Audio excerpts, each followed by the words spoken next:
प्रभु जीशुख्रीष्ट पवित्र नाम नमस्कार। आसतु आम देखा गीत संहिता तार 37 अध्याय आम 25 रु 30 पद पर्यंत आम पढ़ा। मोर बंधुगण आम वाक्य पढ़ा पूर्वर आम यथासंभव आम प्रभुंकर निकटवर्ती होवार आवश्यकता रही। जितेबले आम संध्या समय आउ सकाळ समय आम बसु आम प्रार्थनार समय रखी आम से समय सकाळ 7टा बा सकाळ 8टारे आम गोटे योजना करी आम बसवा दरकार गोटे घंटा प्रभु उपस्थिति मध्य संध्या बेले सकाळ संध्या 7टा ना संध्या 8टारे आम गोटे घंटा आम बसबार आवश्यकता रही। तेबे आम परिवार मध्य पारिवारिक जिते परिवार आम रोचु प्रत्येक परिवार रे विश्वासी परिवार रे प्रार्थनार आवश्यकता है। सकाळ प्रार्थना संध्या बेले प्रार्थना आ मध्याह्न समय प्रार्थनार आवश्यकता रही। कारण दानिएल जिते आम देखुचु बाइबल दानिएल विषय दानिएल 3 थर प्रार्थना करते डेली प्रतिदिन 3 थर से आंठे प्रार्थना करते प्रभु निकट में। तेबे आज आमर परिस्थिति कौन रही आम कौन दिन को 2 थर आम प्रार्थना कर पारुछु कि? तेबे आसतु आम निज निजको आम परीक्षा करी आम प्रार्थनार टाइम रखी आम प्रार्थना रे बसिबा और वाक्य शुणा एवं आम ताहाको पई आम जीवन यापन करवा। लिखा है गीत संहिता तार 37 अध्याय 25 रु आम 30 पद पर्यंत पढ़ा। बुक ऑफ साम चैप्टर 37 वर्ष 25 to 30। मु युवा थी एवं वृद्ध होती तथापि मु धार्मिक को परित्यक्त बा तार वंश को खाद्य भिक्षा कर देखी ना। से दिन जाक दया व्यवहार कर उधार दिए और पुणी तार वंश आशीर्वाद पाती। मंद ठार दूर हो सुकर्म कर पुणी अनंत काल बास कर। कारण सदाप्रभु न्याय विचार भल पाती। आपणा सद्भक्त मान को परित्याग करती नहीं से माने अनंत काल रक्षित होती। मात्र दुष्ट वंश उच्छिन्न हेबे मात्र दुष्टर वंश उच्छिन्न हेबे। धार्मिक देश अधिकार कर सदाकाल तहिरे बास कर। धार्मिक मुख ज्ञानर कथा कहे तार जीवा न्याय विचार कथा कहे तार परमेश्वर को व्यवस्था तार अंतर अच्छी। मोर प्रिय बंधुगण आमने आज गीत संहितार देखुचु जे यही गीत संहिता 37 अध्याय दुष्टर दुर्दशा बा दुख काल दुष्टर दुख आउ सन्थर सुदशा। जड़े विश्वासी जिते जड़े प्रभुंकर वाक्य पढ़ी से पालन करे तार होची आशीर्वाद तार होची सुदशा। सुदशा माने तापाई भल आशीर्वाद से भलरे जीवन यापन करिवो शांति रे आनंद रे जीवन यापन करिवो। किंतु दुष्ट दुष्ट जो माने से माने दुख रे जीवन यापन करिवे सबल पाई समानकर शांति नाही। तेबे आमे एथि आमे देखुछु 25 रे मु युवा थिली एबे वृद्ध होइछि। एथि दाऊद जड़े परमेश्वर महान दास महान लोक से आसी लिखुचंती जे मु युवा थिली एबे बुढ़ा होइछि वृद्ध होइछि मु बुढ़ा होइछि तथापि मु धार्मिक को परित्यक्ता अबा ताहार वंश को खाद्य भिक्षा करिवार देखी ना। से कहते जे मु जड़े धार्मिक को केबे सी जड़े परित्याग हो जाइछि बोली परित्यक्त हो जाइछि लोक तो छाड़ी देइछन्ति किछि पाउ नहीं से रहिबा खाइबा तार सब ठिकाना ये से क्या देखी ना। विश्वासी को देखी ना धार्मिक को देखी ना ये हैरान हबार देखी ना। आउ कि तार वंश को खाद्य भिक्षा करिवार देखी ना। जड़े धार्मिक को से देखी ना केबे से भिक्षा मागिबार।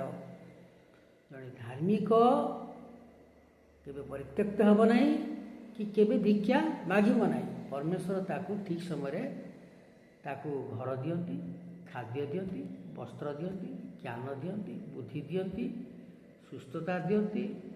से तार प्रत्येक आवश्यक विषय आवश्यकता अनुसार जोगाती एवं ताकू शांति रे ताकू जीवन यापन करिया पाई प्रभु तांको रास्ता रे नियंती।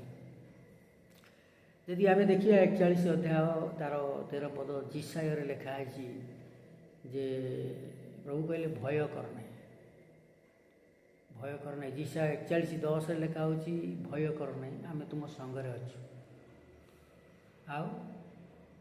आमे तुमको साहाय्य करिया, कारण आमे तुम परमेश्वर, आमे तुमको साहाय्य करिया।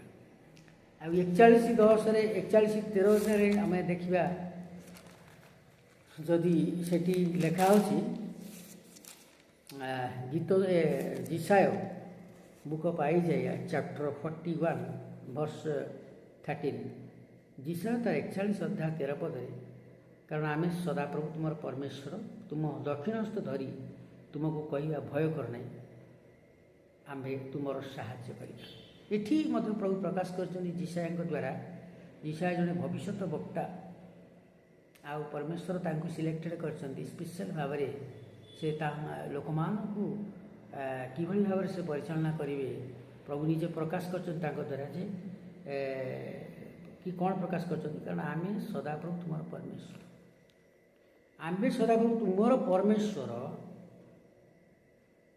तुम दक्षिण हस्त धरी तुमको कहवा भय कर नाई, डू नॉट फियर, भय कर नाई, आमे तुमर साहाय्य करिबा। परमेश्वर कहते से आम्भ को साहाय्य करिबा, कहते आमे तुमर साहाय्य करिबा। तेबे एठी धार्मिक लोक को परमेश्वर सहायता प्रदान करिवे। आ लेखा अछि 26 पदरे से दिन जाक दया व्यवहार कर उद्धार दिए। से धार्मिक लोक परमेश्वर को लोक से दया व्यवहार करी लोक मान को उद्धार दिए। आजिकल उद्धार मागिले भी देवे नहीं लोक माने, तेबे उद्धार देले उद्धार दिए किंतु कौनसी सुध पाई उद्धार दिए नहीं। लोक माने उद्धार दियंती सुध पाई उद्धार दियंती, तापर पुणी से माने सेतिकी तांकर जेतेले इच्छा से माने फेरांती। जदि भी न फरब जड़े धार्मिक लोक से देइछि किछि उद्धार, जदि न फेरब भी सी किछि अस्थिर हेब ना, ता घर को जाई बार बार मागियो नहीं मोठू उद्धार नहीं दे, केबे कहब ना, कारण प्रभु तार से विषयटा पूर्ण करेंगे। लगाई जे 26 पदरे से दिन जाक दया व्यवहार कर उद्धार दिए, पुणी तार वंश आशीर्वाद प्राप्त, पुणी ताहार वंश आशीर्वाद पाती। से धार्मिक लोक से दया व्यवहार कर उद्धार दिए आ तार वंश आशीर्वाद पाती। केबे हेले जड़े धार्मिक अभिशाप पाइब नहीं, आशीर्वाद उपरे आशीर्वाद तार पछे पछे लगी रही थी, परमेश्वर आशीर्वाद। आ लेखा अछि मंद ठारू दूर हुओ सुकर्म कर। एठी परमेश्वर प्रकाश करछन्ती सामिष्टि द्वारा जे मंद ठारू दूर हुओ, जेकोसी कार्य मंद होना कहीं से मंद ठारू आमे दूर रे रहिबा दरकार, मंद छाड़ी देबा दरकार। यदि मंद कार्य करू छाड़ी देबा दरकार, मंद ठारू दूर रे रहिबा दरकार। अनेक लोक माने आज मु देखिछि अनेक लोक माने डाहाण हाथ रे धरतीवे चा, बाँ हाथ रे सिगारेट, डाहाण हाथ रे चा बाँ हाथ रे सिगारेट। किंतु आमाने प्रभुंकर उपस्थिति मध्य किभली भाव रे नम्रता भाव रे सम्मान सहित प्रभु को उपस्थित रोचु, प्रभु को सम्मान सहित सम्मान देवा पाई तांको उपस्थिति मध्य किभली जीवन यापन करने आवश्यक आमको जानिबा दरकार जे मंद ठारू दूर हुओ। जदि बर्तमान मुझे कहली अनेक लोक अच्छा ये हाथ में चा ये हाथ सिगारेट, ଚାଟା ଆପଣମାନେ ପିଇପାରିବେ, ସିଗାରେଟଟା ଆପଣଙ୍କ ଶରୀର ପାଇଁ କ୍ଷତିକାରକ। ତେବେ ସିଗାରେଟଟା ଆମେ ମନ୍ଦ କାର୍ଯ୍ୟ, ମନ୍ଦ ତେଣୁ ଛାଡ଼ିଦେବା ଦରକାର। ଅନେକ ଲୋକ ମଦ ଖାଆନ୍ତି, ମଦ ଖାଇକି ମାତାଲ ହେଇଯାଆନ୍ତି। ମଦ୍ୟପାନଟା ଛାଡ଼ିଦେବା ଦରକାର, କାରଣ ଏଟା ମନ୍ଦ ବିଷୟ। ମଦ ଖାଇକିରି ଅନେକ ଲୋକମାନେ ନିଜ ସ୍ତ୍ରୀମାନଙ୍କୁ, ନିଜ ଭାର୍ଯ୍ୟାମାନଙ୍କୁ ବାଡ଼ାନ୍ତି, ଆଉ କିଏ ବାପା ମାଆଙ୍କୁ ଆସି ଗୋଇଠା ମାରନ୍ତି। ଆହୁରି ଟଙ୍କା ଦେଇଥିବ ତାଙ୍କୁ ମାଡ଼ ଦେଇକି ତାର ସ୍ତ୍ରୀକୁ ବା ତା ବାପା ମାଆକୁ ମାଡ଼ ଦେଇକି ଟଙ୍କା ନେଇକିରି ମଦ ପିଅନ୍ତି। ଏଇସବୁ ବିଷୟ ଗୁଡ଼ା ମନ୍ଦ ବିଷୟ, ଏସବୁ ଛାଡ଼ିବା ଦରକାର। ସେଥିପାଇଁ ଲେଖା ଅଛି ମନ୍ଦ ଠାରୁ ଦୂର ହୁଅ, ଏ ମନ୍ଦ ପରିତ୍ୟାଗ କରିବା ଦରକାର। ଯଦି କେହି ମନ୍ଦ କାର୍ଯ୍ୟ କରୁଛନ୍ତି ତାହେଲେ ଛାଡ଼ି ଦିଅନ୍ତୁ। ଆମ ଦେଶ ପାଇଁ ଭଲ, ଗ୍ରାମ ପାଇଁ ଭଲ, ଆମ ଜିଲ୍ଲା ପାଇଁ ଭଲ, ଆମ ଓଡ଼ିଶା ରାଜ୍ୟ ପାଇଁ ଭଲ, ଆମର ପ୍ରତ୍ୟେକ ରାଜ୍ୟ ପାଇଁ ଭଲ, ଆମ ଦେଶ ଭାରତ ପାଇଁ ଭଲ। ତେବେ ସୁକର୍ମ କର, ପୁଣି ଅନନ୍ତ କାଳ ବାସ କର। ସୁକର୍ମ, ସୁ ମାନେ ଭଲ କାର୍ଯ୍ୟ କରନ୍ତୁ, ଯେଉଁଟା ପରମେଶ୍ୱରଙ୍କ ଦୃଷ୍ଟିରେ ଭଲ, ସେ ଭଲ କାମଟା କରନ୍ତୁ। ଯେଉଁଟା ମଣିଷ ଦୃଷ୍ଟିରେ ଭଲ, ଭଲ କାମଟା କରନ୍ତୁ। ତେବେ ଏଠି ଲେଖା ଅଛି, କାରଣ ସଦାପ୍ରଭୁ ନ୍ୟାୟ ବିଚାର ଭଲ ପାଆନ୍ତି। ସଦାପ୍ରଭୁ ମଣିଷ, ଅନେକ ମଣିଷ ଅଛନ୍ତି, ସମସ୍ତେ ନୁହେଁ, ଅନେକ ମଣିଷ ଅଛନ୍ତି ଅନ୍ୟାୟ ବିଚାରଟାକୁ ଭଲ ପାଆନ୍ତି। ଅନ୍ୟାୟ ହେଲେ ସେମାନେ ଭଲ ପାଆନ୍ତି, କେତେବେଳେ ଭାରି ଖୁସି ହୁଅନ୍ତି, କେତେବେଳେ ସେମାନେ ଚାପି ହେଇକି ଥିବେ ମୁହଁ ବନ୍ଦ କରିକି, ତାଙ୍କ ହୃଦୟରେ ଭାରି ଖୁସି ଥିବ ଅନ୍ୟାୟ ବିଷୟଟା ପାଇଁ। ହଁ, ଯାହା ହଉ ଅନ୍ୟାୟ କରିଛି ସିଏ, ଯାହା ହଉ ଲୋକଟା ଭଲ ମଦ ପିଇକି ଗଡ଼ୁଛି, ଯାହା ହଉ ସିଏ ଯାଇକି ଚୋରି କରି ନେଇ ଆସିଲା। ଏ ବିଷୟଟା ଲୋକମାନେ, କେତେକ ଲୋକ ଅଛନ୍ତି ମନ ଭିତରେ ଚାପି ହେଇକି ଥାଆନ୍ତି, ସେମାନେ ଭାରି ଭଲ ପାଆନ୍ତି, ଯାହା ଭଲ ହେଇଛି, ଅନ୍ୟାୟ କାର୍ଯ୍ୟ ହେଇଛି। କିନ୍ତୁ ଏଠି କ'ଣ ଲେଖା ହେଉଛି ବାକ୍ୟରେ ଲେଖା ହେଉଛି, କାରଣ ସଦାପ୍ରଭୁ ନ୍ୟାୟ ବିଚାର ଭଲ ପାଆନ୍ତି। ନ୍ୟାୟ ବିଚାର ପରମେଶ୍ୱର ଭଲ ପାଆନ୍ତି। ପରମେଶ୍ୱର ଯେଉଁଟା ଭଲ ପାଆନ୍ତି, ଆମେ ସେଇଟା ଭଲ ପାଇବା ଦରକାର, ତେବେ ଯାଇକି ଆଶୀର୍ବାଦ ଆସିବ। ଅନ୍ୟାୟକୁ ଯଦି ଆମେ ସପୋର୍ଟ କରିବା, ଅନ୍ୟାୟ ହେଉଛି, ଆମେ ମନ ଭିତରେ ଥିବା ଯାହା ଭଲ ଅନ୍ୟାୟ କାର୍ଯ୍ୟଟା ଚାଲିଛି ଭଲ, ତାହେଲେ ପ୍ରଭୁ ଆମକୁ ମଧ୍ୟ ଦଣ୍ଡ ଦେବେ ଯଦି ଆମେ ଖୁସି ହେବା ଅନ୍ୟାୟ କାର୍ଯ୍ୟ ପାଇଁ। ସେଥିପାଇଁ ଅନ୍ୟାୟ କାର୍ଯ୍ୟ, ଆମେ ନ୍ୟାୟ ବିଚାରକୁ ଆମେ ଭଲ ପାଇବା, ଅନ୍ୟାୟକୁ ଛାଡ଼ିଦେବା ଦରକାର। ଅନ୍ୟାୟକୁ ଏବେ ଆମେ ଛାଡ଼ିଦେଇ ପରିତ୍ୟାଗ କରିବା ଦରକାର। ସମ୍ପୂର୍ଣ୍ଣ ଭାବରେ ଅନ୍ୟାୟ କାମ ଛାଡ଼ିଦେବା, ପରିତ୍ୟାଗ କରିବା। ତାପରେ ଲେଖା ଅଛି ସେ 28 ପଦରେ, ଓ ଆପଣା ସଦ୍ଭକ୍ତମାନଙ୍କୁ ପରିତ୍ୟାଗ କରନ୍ତି ନାହିଁ, କାରଣ ସଦାପ୍ରଭୁ ନ୍ୟାୟ ବିଚାର ଭଲ ପାଆନ୍ତି, ଓ ଆପଣା ସଦ୍ଭକ୍ତମାନଙ୍କୁ ପରିତ୍ୟାଗ କରନ୍ତି ନାହିଁ। ଯେଉଁମାନେ ସଦ୍ଭକ୍ତ ପରମେଶ୍ୱରଙ୍କଠାରେ ରହି ଜୀବନଯାପନ କରୁଛନ୍ତି, ବିଶ୍ୱାସୀ ହେଇ, ଆଉ ତାଙ୍କୁ କେବେ ପ୍ରଭୁ ପରିତ୍ୟାଗ କରନ୍ତି ନାହିଁ, ଛାଡ଼ନ୍ତି ନାହିଁ, ତାଙ୍କର ମଧ୍ୟରେ ରଖି ତାଙ୍କୁ ଆଶୀର୍ବାଦ ମଧ୍ୟରେ ରଖନ୍ତି। ଖାଲି ସେତିକି ନୁହେଁ, ସେମାନେ ଅନନ୍ତ କାଳ ରକ୍ଷିତ ହୁଅନ୍ତି, ଅନନ୍ତ କାଳ ଭାବରେ ସେମାନେ ସୁରକ୍ଷିତ ହୁଅନ୍ତି ବିଶ୍ୱାସୀମାନେ। ଆଉ ମାତ୍ର ଏଠି ଲେଖା ଅଛି ସେଇ 28 ପଦରେ, ଗୀତ ସଂହିତା 37 ଅଧ୍ୟାୟ 28 ପଦରେ ଲେଖା ଅଛି, ମାତ୍ର ଦୁଷ୍ଟର ବଂଶ ଉଚ୍ଛିନ୍ନ ହେବେ। ଦୁଷ୍ଟର ବଂଶ, ଗୀତ ସଂହିତା 37 ଅଧ୍ୟାୟ 28 ପଦରେ ଲେଖା ଅଛି ଯେ ମାତ୍ର ଦୁଷ୍ଟର ବଂଶ ଉଚ୍ଛିନ୍ନ ହେବେ। ଦୁଷ୍ଟର ବଂଶ ଉଚ୍ଛିନ୍ନ ହେବେ, ସେମାନେ ଅନ୍ୟାୟକୁ ଭଲ ପାଆନ୍ତି, ଅନ୍ୟାୟ କାମଟାକୁ ଭଲ ପାଆନ୍ତି, ଚାପି ହେଇକି ଥାଆନ୍ତି। ଯାହା ଭଲ ହେଉଛି, ଅନ୍ୟାୟ କାମଟା ଚାଲିଛି ଭଲ, ବା ସିଏ ଜଣେକୁ ମାଇଲା ଭଲ, ବା ତାର ଜମିରୁ ଯାଇକି ଫସଲ ଚୋରି କରି ଆଣିଲା, ଯାହା ଭଲ ହେଇଛି। ଏଇଭଳିଆ କାର୍ଯ୍ୟ ଗୁଡ଼ାକ, ଏ ଯାହା ହଉ ସେ ମଦ ପାଣି ପିଇକି ମାତାଲ ହେଇଛି, ଏଇ ବିଷୟଟାକୁ ଲୋକମାନେ ଭଲ ପାଇବା ଉଚିତ ନୁହେଁ। ଏସବୁ କାମ ଛାଡ଼ିଦେବା ଦରକାର, ଛଡ଼େଇବା ଦରକାର। ଯେଉଁମାନେ ଖାଉଛନ୍ତି ମଦ୍ୟପାନ, ସିଗାରେଟ, ବିଭିନ୍ନ ପ୍ରକାର ଅଶ୍ଳୀଳ ଭାଷା, ଖରାପ ଭାଷା ୟୁଜ୍ କରୁଛନ୍ତି ପରସ୍ପର ପ୍ରତି। ଅନେକ ଲୋକ, ମୁଁ ଅନେକ ଥର କହିଛି, ଲୋକମାନେ ଟିକେ କଥାରେ ସେ ଶଳା ଶ୍ୱଶୁର ପୁଅ କହିଦିଅନ୍ତି, କିନ୍ତୁ ଏ କଥା ମଧ୍ୟ ଆମ ନିଜ ପରିବାର ପାଇଁ ଭଲ ନୁହେଁ, ନିଜ ଗ୍ରାମବାସୀ ଲୋକମାନଙ୍କ ପାଇଁ ଭଲ ନୁହେଁ, ନିଜ राज्य भल नुहे निज जिला भल नुहे निज देश भल नुहे एसबू किसी छाड़वा दरकार। तेबे जो मैंने न छाड़ुंट से दुष्ट दुष्टर वंश कौन हम उच्छिन्न उच्छिन्न हो नष्टभ्रष्ट हो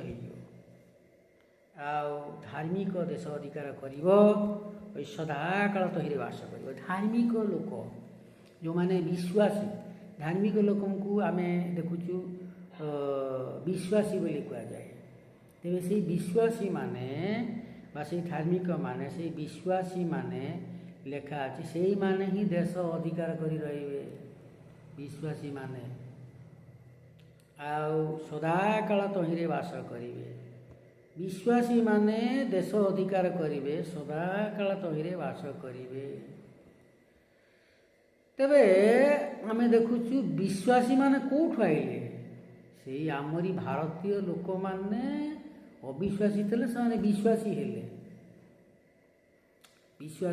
तेरे विश्वासी हो चली आमर जड़े जिते विश्वासी होती जीशु ठारे विश्वास कर लोक मान कहते ख्रीस्टियान हो गला।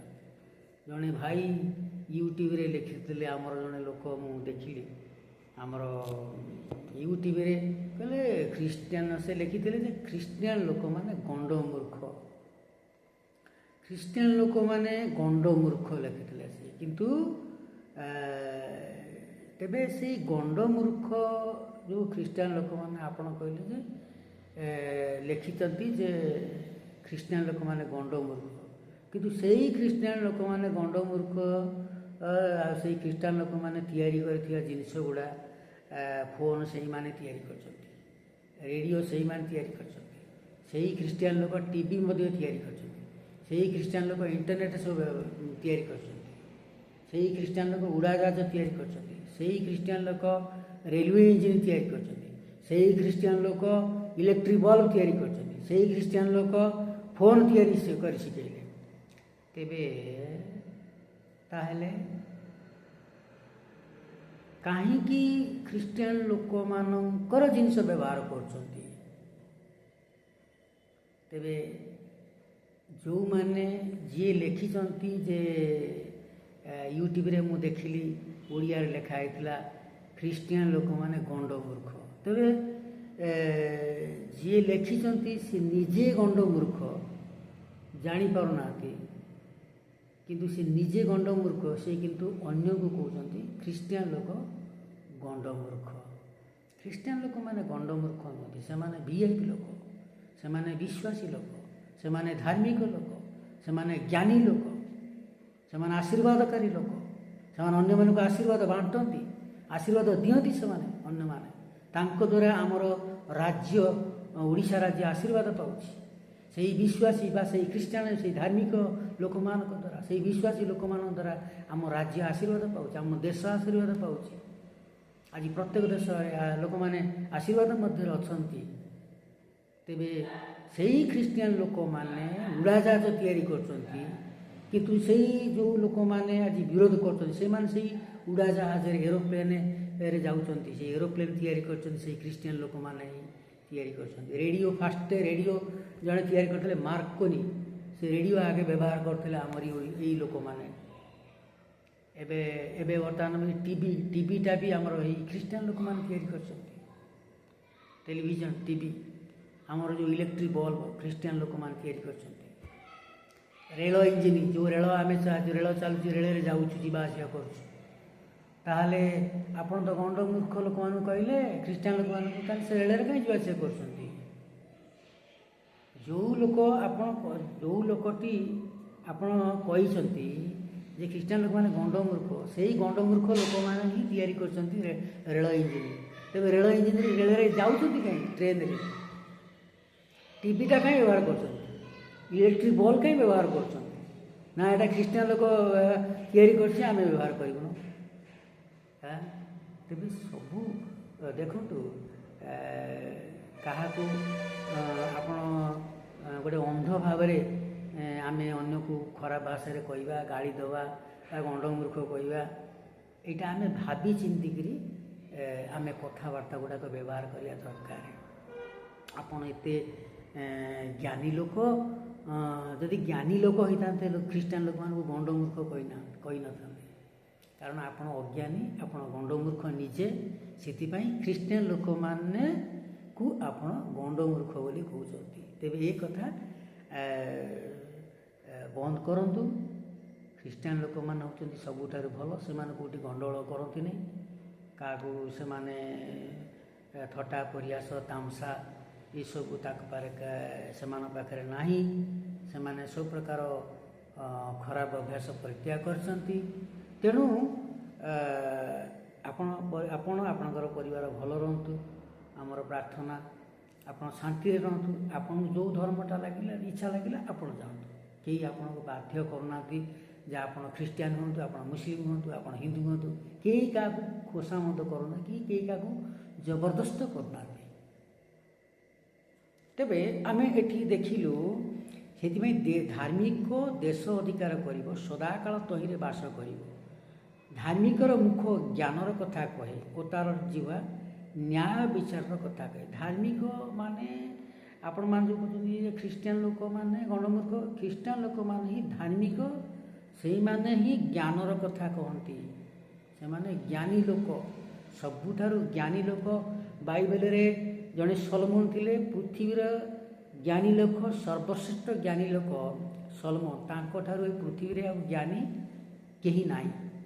ସଲୋମନ ଆଉ ସେ ସବୁଠାରୁ ଜ୍ଞାନୀ ଲୋକ, ତାଙ୍କ ଛଡ଼ା ଆଉ ପୃଥିବୀରେ କେହି ଜ୍ଞାନୀ ଲୋକ ନାହିଁ। ସେଇ ସଲୋମନ ଏଠି ଲେଖିଛନ୍ତି ଗୋଟେ ଆମର ହିତୋପଦେଶ। ଆପଣ ଯଦି ପଢ଼ିବେ ବାଇବେଲର ହିତୋପଦେଶ, ଆପଣ ମଧ୍ୟ ଜ୍ଞାନୀ ହୋଇଯିବେ। ବାଇବେଲ ପଢ଼ିଲେ ହିଁ ଜ୍ଞାନୀ ହୁଅନ୍ତି। ଲୋକମାନେ ଆଜି ଜ୍ଞାନୀ ହେଇଛନ୍ତି କେବଳ ପ୍ରଭୁଙ୍କର ବାକ୍ୟ ବାଇବେଲ ହିଁ ପଢ଼ିକିରି। ତେବେ ଆମେ ଏଠି ଦେଖୁଛୁ ଧାର୍ମିକର ମୁଖ ଜ୍ଞାନର କଥା କହେ ଓ ତାର ଜିହ୍ୱା ନ୍ୟାୟ ବିଚାରର କଥା କହେ। ଧାର୍ମିକ ଲୋକମାନେ ସେମାନେ ଜ୍ଞାନର କଥା କହନ୍ତି, ଅଜ୍ଞାନର କଥା କହନ୍ତି ନାହିଁ। ଜଣେ ଯଦି ମଦ ଖାଇଲା ତାକୁ ଛାଡ଼ିବା ପାଇଁ କହନ୍ତି, ତାକୁ ଜ୍ଞାନ ଶିକ୍ଷା ଦିଅନ୍ତି ଯେ ଭାଇରେ ତୁ ମଦ ଖାଆନା, ତୁ ପରିବାର ଆଡ଼େ ହଇରାଣ ହେଇଯିବେ, ଖାଦ୍ୟ ମିଳିବନି, ତୋ ପରିବାରକୁ ଲୁଗା ମିଳିବନି ପିନ୍ଧିବା ପାଇଁ, ଆଡ଼େ ପିଲାମାନଙ୍କୁ ସ୍କୁଲ ଫି ଦେବା ପାଇଁ ଟଙ୍କା ମିଳିବ ନାହିଁ। ତାକୁ ଜ୍ଞାନର ଶିକ୍ଷା ଦେଇ ଜ୍ଞାନରେ ବଢ଼ାଇବା ପାଇଁ ପଡ଼ିବ। ଏଇଟା ହେଉଛି ଗୋଟେ ବଡ଼। ତେଣୁକରି ଧାର୍ମିକର ମୁଖ ଜ୍ଞାନର କଥା କହେ ଓ ତାହାର ଜିହ୍ୱା ନ୍ୟାୟ ବିଚାରର କଥା କହେ। ତାହାର ଜିହ୍ୱା ନ୍ୟାୟ ବିଚାରରେ ସେ ନ୍ୟାୟ ବିଚାର କରେ, ନ୍ୟାୟ ବିଚାରର କଥାବାର୍ତ୍ତା କରେ। ତେବେ ଏଠି ଲେଖା ଅଛି, ଆମେ ଆଜି ଦେଖିଲୁ ଯେ 25ରୁ 30 ମଧ୍ୟରେ ଦେଖିବା। ଆମେ ନେକ୍ସଟ ପିରିୟଡ଼ରେ 31ରୁ ଆମେ ଦେଖିବା 40 ପଦ ପର୍ଯ୍ୟନ୍ତ। ତେବେ ଆମର ଏଇ ଯେଉଁ ଇଣ୍ଟରନ୍ୟାସନାଲ ବାଇବେଲ କଲେଜରେ ଆମେ ତରାଉଲି ଆନ୍ତର୍ଜାତୀୟ ବାଇବେଲ କଲେଜ, ଆମର ଓଡ଼ିଆରେ କୁହାଯାଉଛି ଆନ୍ତର୍ଜାତୀୟ ବାଇବେଲ କଲେଜ। ତେବେ ଇଂଲିଶରେ ଇଣ୍ଟରନ୍ୟାସନାଲ ବାଇବେଲ କଲେଜ, ଏଇଟା ବିଶ୍ୱ ବାଇବେଲ କଲେଜ, ଯାହାକି ବିଶ୍ୱ ବାଇବେଲ କଲେଜ। ଇଣ୍ଟରନ୍ୟାସନାଲ ବାଇବେଲ କଲେଜରେ ଆମର ଏଇ ଯେଉଁ ଶିକ୍ଷା ଦିଆଯାଉଛି ତାହା ଲୋକମାନଙ୍କୁ ଗୋଟେ ଜ୍ଞାନର ମାର୍ଗରେ ନିଆଯାଉଛି। ଯେଉଁ ଲୋକମାନେ କି ଜ୍ଞାନରେ ଯାଇ ସମସ୍ତ ପ୍ରକାର ଆଶୀର୍ବାଦର ଅଧିକାରୀ ହେଇପାରିବେ, ସେମାନେ ତଥା ସେମାନଙ୍କର ପରିବାର, ସେମାନେ ଆଶୀର୍ବାଦର ମଧ୍ୟରେ ଆଗର ମଧ୍ୟରେ ରହିବେ। ତେବେ ସେଥିପାଇଁ ଆମେ ଯେଉଁମାନେ ଆମର ଅନଲାଇନ୍ରେ ବାଇବେଲ କଲେଜ ଚାଲିଛି, ଅନଲାଇନ୍ରେ ଆମର ହ୍ୱାଟ୍ସଆପ୍ ମାଧ୍ୟମରେ ଇଣ୍ଟରନ୍ୟାସନାଲ ବାଇବେଲ କଲେଜ, ଅନେକ ଆଜି ସେଇ ଇଣ୍ଟରନ୍ୟାସନାଲ ବାଇବେଲ କଲେଜରେ ଅନଲାଇନ୍ରେ ସେମାନେ ଯୋଗ ଦେଉଛନ୍ତି। ଆଉ କେତେଜଣ କମ୍ପ୍ଲିଟ୍ କରିସାରିଲେଣି। ତଥାପି ଯେଉଁମାନେ ଅନେକ ଅଛନ୍ତି ସେମାନେ ଇଣ୍ଟରେଷ୍ଟେଡ଼, ଅନେକ ଲୋକମାନେ ଶୁଣୁଛନ୍ତି, ଯଦ୍ୱାରା ସେମାନେ ଗୋଟେ ପ୍ରଭୁଙ୍କ ରାସ୍ତାରେ ସେମାନେ ଯାଇ ସେମାନେ ଆଶୀର୍ବାଦ ମଧ୍ୟରେ, ଗୋଟେ ହାପିନେସ୍ ମଧ୍ୟରେ, ଆଉ ସ୍ୱର୍ଗୀୟ ରାସ୍ତାରେ ସେମାନେ ତଥା ସେମାନଙ୍କର ପରିବାର ପ୍ରଭୁଙ୍କ ଠାରୁ ଯେଉଁ ଜ୍ଞାନ ବୁଦ୍ଧି ଆସେ ସେମାନେ ପାଇ ସେମାନେ ପ୍ରଭୁଙ୍କ ରାସ୍ତାରେ ପ୍ରଭୁଙ୍କ ବାକ୍ୟକୁ ସେମାନେ ପାଳନ କରି ସେମାନେ ବାଧ୍ୟ ହୋଇ ସେମାନେ ଜୀବନଯାପନ କରନ୍ତି, ଯଦ୍ୱାରା ପରମେଶ୍ୱରଙ୍କର ଆଶୀର୍ବାଦ ସେମାନଙ୍କ ଉପରେ ବର୍ଷା ପରି ଆଉ ଆସେ ସେମାନେ ଗୋଟେ ମହା ଆନନ୍ଦ ମଧ୍ୟରେ ଗୋଟେ ମହା ଶାନ୍ତିରେ ସେମାନେ ପ୍ରଭୁଙ୍କ ଉପସ୍ଥିତିରେ ଜୀବନଯାପନ କରନ୍ତି। ଆସନ୍ତୁ ଆମେ ପ୍ରାର୍ଥନା କରିବା। ଦୟାଳୁ ସ୍ୱର୍ଗୀୟ ପିତା, ଆମେ ଧନ୍ୟବାଦ ଦେଉଛୁ, ପ୍ରଶଂସା କରୁଛୁ, କୋଟି କୋଟି ପ୍ରଣାମ କରୁଛୁ ପ୍ରଭୁ। ଆଜି ଯେଉଁମାନେ ବାକ୍ୟ ଶୁଣୁଛନ୍ତି, ଦେଖୁଛନ୍ତି ପ୍ରଭୁ, ଆମର ଏଇ ଟିଭି ମାଧ୍ୟମରେ ପ୍ରଭୁ ତୁମେ ମହା ଆଶୀର୍ବାଦ ପ୍ରଦାନ କର। କୋଟି କୋଟି ପ୍ରଣାମ କରି ଧନ୍ୟବାଦ ଦେଇ ଏହି ସମସ୍ତ ପ୍ରାର୍ଥନା କେବଳ ତ୍ରାଣକର୍ତ୍ତା ପ୍ରଭୁ ଯୀଶୁଙ୍କ ପବିତ୍ର ନାମରେ ମାଗିଲୁ, ଆମେନ୍।